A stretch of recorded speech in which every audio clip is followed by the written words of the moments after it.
Hello guys! Nicole here, your go-to Bulacan Realtor, and welcome to my channel again. Guys, I'm back these past few weeks. I was kind of busy, but yeah, I'm here in Bella Vista, Barangay San Vicente, Santa Maria, Bulacan, just to give you the most recent update, guys, no? Let's go! Okay, so for those na first time sa aking YouTube channel, welcome everyone. Kung hindi ka pa nakasubscribe, mag-subscribe ka na sa channel ko. Kung ikaw ay naghahanap ng most affordable 3-bedroom, single attached, with 2 toilet and shower, with a car garage na swak sa budget, ayan, dito tayo guys sa Bella Vista. Napakaganda ng ating location kasi wala naman tayong history ng flood, and actually very accessible ka po sa NLEX, both the Philippine Arena and Bocaue exit. Okay?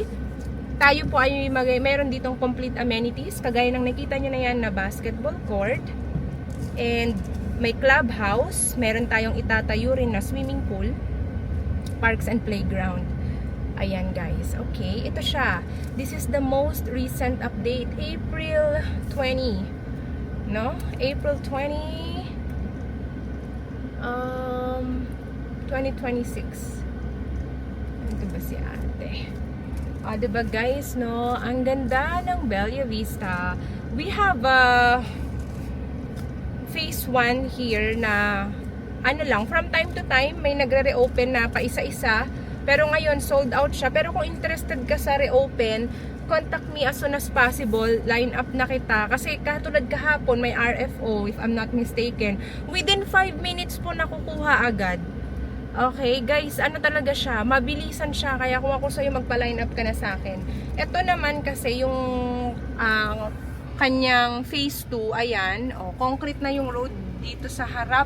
Actually, kahit naman din doon, hindi mo lang mapasok kasi kailangan syempre buong na konkreto na buong subdivision roads ng phase 2 bago tayo i-allow doon, 'di ba? Sa pinakaloob noon. Ayan, ano na rin siya, halos wala na ring inventory, almost sold out na rin. Pero kung interested ka sa very few limited slots, let me know.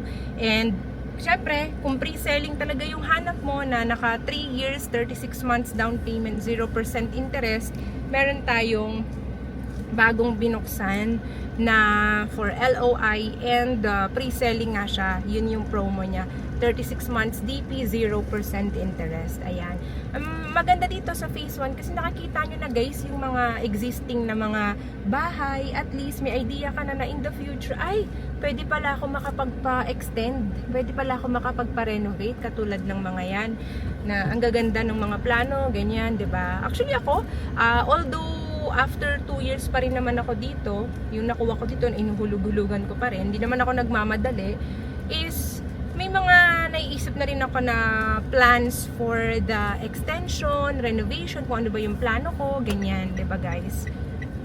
So, stroll lang tayo today, okay? Yan ang gagawin natin, stroll around, para makita nyo na rin yung mga magagandang renovation dito. So, ang ating pong roads dito sa Bella Vista is ano to, syempre itong ating major road, main subdivision road, 12 meter wide. We have syempre interconnecting road, collector road, minor road, may secondary road, ganyan, 10 meter wide. Ito, ang ganda rin, no? Nagpaparenovate din. And ang inner roads ay 8 meter wide. So, yun po yung kung gusto nyo lang magkaroon ng idea sa mga roads niya. Dalawang model lang po yung ating pwedeng pagpilian dito. Dahil, ayan, pero dahil nag-stroll namin din ako, diba? Ano na rin, very quick na rin siguro pakitaan ko kayo ng ating model unit. Pag gusto mo magpa-gate and fence lang yung para mas makakasave ka sa renovation, katulad nito, very simple lang. Pina-concrete niya yung kanyang car garage, tapos ayan, simple gate and fence, 'di ba? Okay, so ito kasi yung ating model unit na syempre, actually Bettina na lang po. Sa pre-selling natin, Bettina na lang yung natitira. So, itong si Bettina model, ayan siya guys, ayan. 3 bedrooms, 2 toilet and bath, with car garage, with garden space, with service area. Minimum lot and floor area showing on the screen. Kung gusto mo ng mas malaking lot area, paunahan lang po doon. Bihira lang, pero meron namang nasa 100 square meter. First come, first served, okay?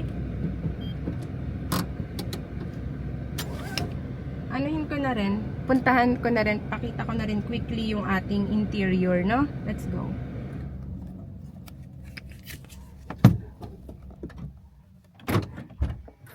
Alright.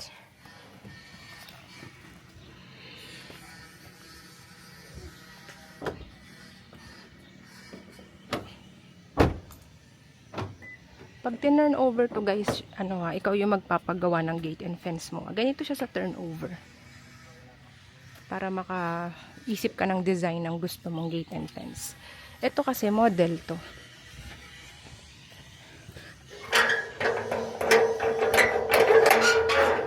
Ang masasabi ko lang, ang 80 square meter niya ay malaki na.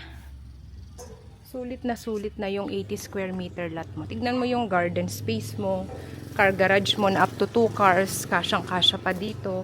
Pwede kang mag-expand yan dito sa taas, tsaka dito sa baba, another room or extended kitchen. Ayan, ito yung backyard, ayan.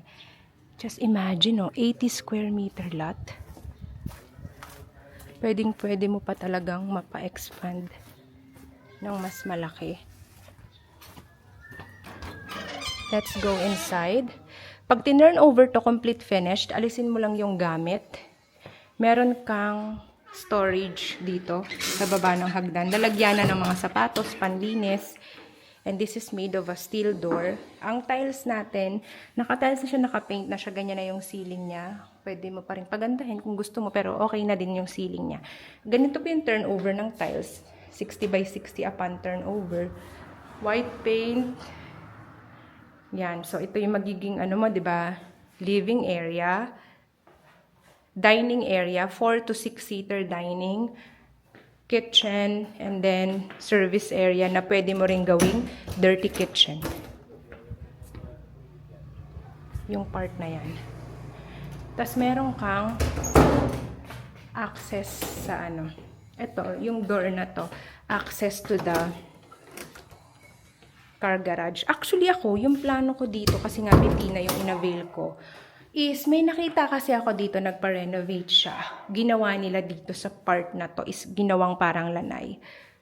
So, naging sliding yung glass door na sliding. Ang ganda niya. Tapos, ito yung ating first toilet and shower.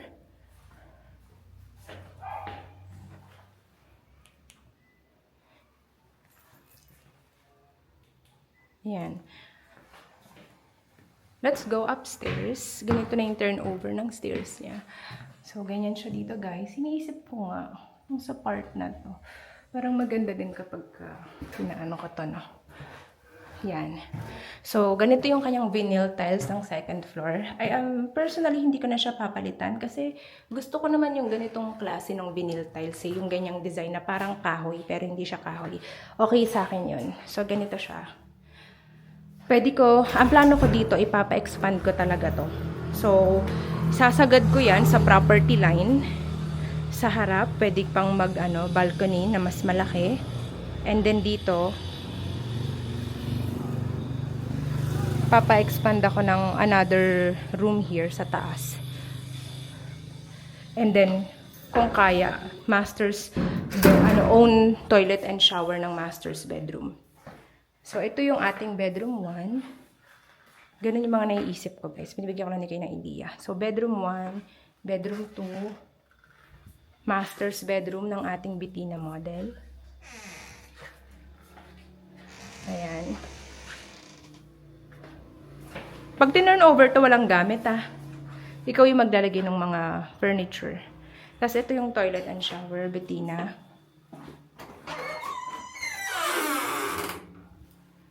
Betina model, toilet and shower. So, ayan siya, guys. O, diba? Imagine, no? Tapos, i-avail mo. Meron ka nang nilook forward na ganito kagandang bahay. Pero, pwede kang mag-start ng 14,000 plus lang per month down payment, 0% interest ng 3 taon. Na habang nasa abroad ka, kung nasa abroad ka man or nasa Pilipinas ka, nag-work ka, nasisave mo na yon kesa kinakain siya ng inflation. May napupuntahan na siya, yung 14 plus na yan. 'Di ba? Kasi pag sa bangko yan, itatax lang din naman yung ang liit na nga ng interest, tinatax pa. 'Di ba? Gets mo? Pero pagka ginagamit mo yan for equity down payment, meron ka nang nilulook forward. Meron ka ng equity, 'di ba? Property equity. Sa isang developer, katulad nito, ang developer natin, Dolmar Land Incorporated, more than 50 years in the real estate industry, 'di ba? Ayan guys, sa halagang 14,000 plus per month, magsa-start. Down payment lang. Mababa kasi dahil promo po yung 10% DP. Pero kung ako sa'yo, kung kaya mo namang mag 20% or mas lakihan, pwede naman. Kasi ang i-goal mo talaga yung mas maliit na loanable amount. Yung in the future, mas mababa na lang yung balance. So ayun siya guys.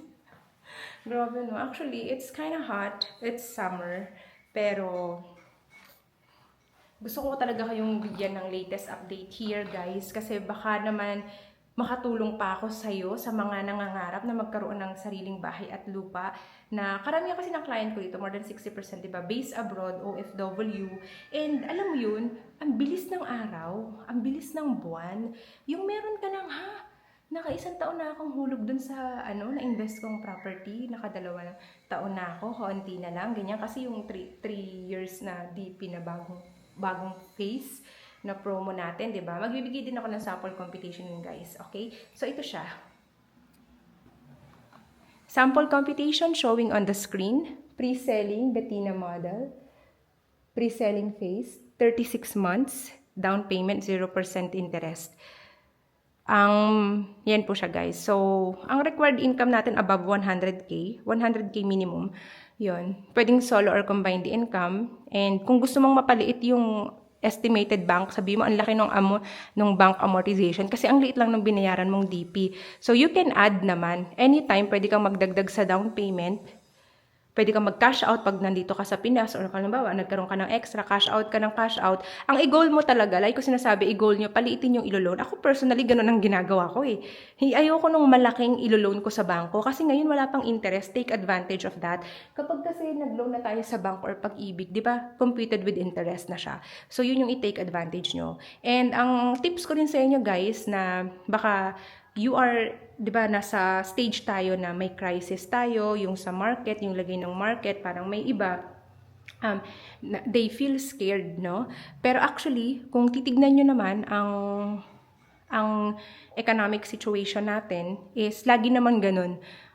Meron tayong economic cycle na expansion, peak, and then magkakaroon ng recession, trough, pinaka-below, pinaka-baba, and then anong kasunod nun? Di ba recovery? So, you have to understand that this is part of the market. Pero when it comes to real estate, talo ka kapag ikaw yung tipong meron kang property or meron kang kinukuha and then nagkaroon ng crisis, instead na yung ibang bagay yung isacrifice mo, ang unang iniisip mo sa sacrifice mo yung property, yung bahay, yung real estate, talo ka kasi ito yung panahon na lahat na binabarat ng mga buyer, di ba? Kung halimbawa gusto mo ipasaloy, ganito, ganyan, ayaw mo nang ituloy or whatever, okay naman, gusto mong mag-avail pero i-hold mo muna. Ito kasi yung time na yung mga developer is bihirang-bihira yung magpa-price increase. Hindi sila magpa-price increase ng ganitong time. Pero ito yung time na magbibigay sila ng discount o kung hindi naman discount, magbibigay sila ng promo. Na kapag natapos na tayo dito sa cycle na to at pataas na yan, imbis na habang ganito yung cycle natin is tinake advantage mo na yung opportunity na yan, ginrab mo siya, hinintay mong tumaas na naman yung market, yung sa recovery stage na yan hanggang mag-expansion stage or peak stage na naman, then that is the season na naman for the developers, di ba? Actually, for real estate developers to increase their prices again.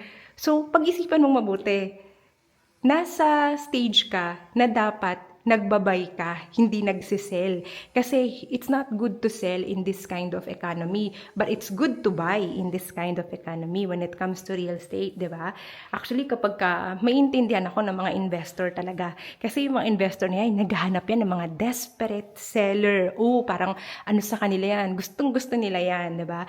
Pero kung halimbawang may mga investment kayo, pag-isipan nyo mabuti kung may kinakaharap kayo ngayon, is that a life and death situation? If it's not, then wag yung real estate property nyo kaagad or yung bahay nyo kaagad, yung inyong isa-sacrifice. Think about it and think carefully. Kasi nandito ka sa stage na to na dapat nga ginagrab mo yung opportunity na walang developer or bihirang-bihirang developer na nagpa-price increase sa ganitong stage, and some of them nagbibigay pa ng mga promo. 'Di ba? Kasi waiting yan hanggang mag-peak uli yung market. Kasi pag nag-peak uli yung market, diyan na naman yung stage na babaguhin na naman nila yung kanilang pricing strategy. Tama ba? Hindi sila nagbababa ng price, nagbibigay lang sila ng promo sa mga ganitong stage. Or katulad nga nun, yung longer terms, DP, walang interest, o kaya naman sa ibang project na hawak ko, meron naman yung mga developer na nag-open house, na may ganitong specific discount, yung ganun guys. So yun yung dapat na ginagrab, yung ganung opportunity.